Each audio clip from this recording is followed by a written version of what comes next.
गंडोल चौक Saharsa. Music by DJ Vikas Bettiah.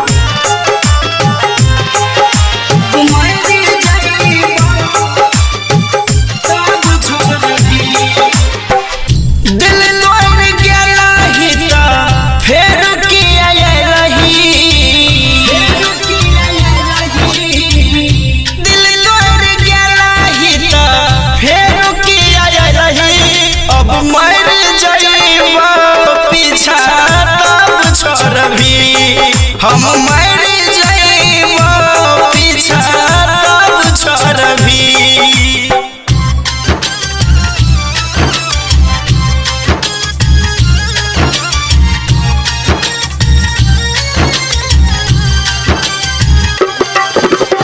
Music by DJ Vikas Bettiah. मर जाइबो पीछा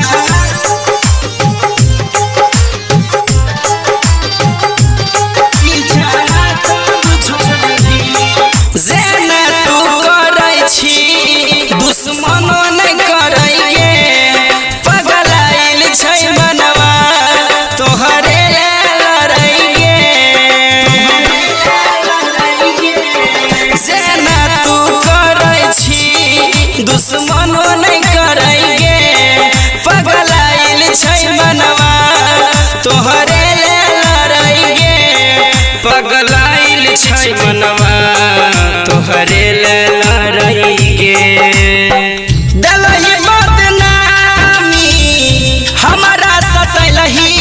अब मर जाइबो पीछा तब छोड़बी। हम मर जाइबो पीछा तब छोड़बी।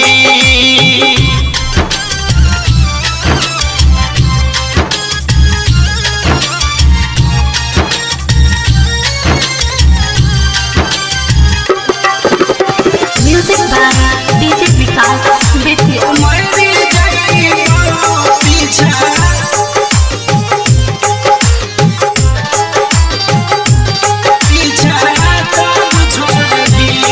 संगीत के ससैली तू नहीं भल है तौगे सन्नी संगे जिंदगी सफल नहीं है तौगे।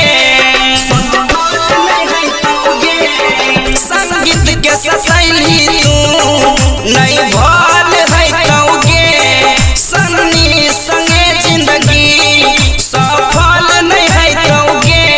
सन्नी संगे जिंदगी सफल नहीं है तौगे।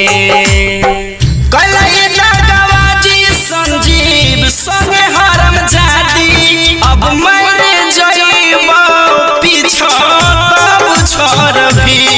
हम मर जाइबो पीछा तब छोड़बी। पलक रिकॉर्डिंग स्टूडियो गंडोल चौक सहरसा।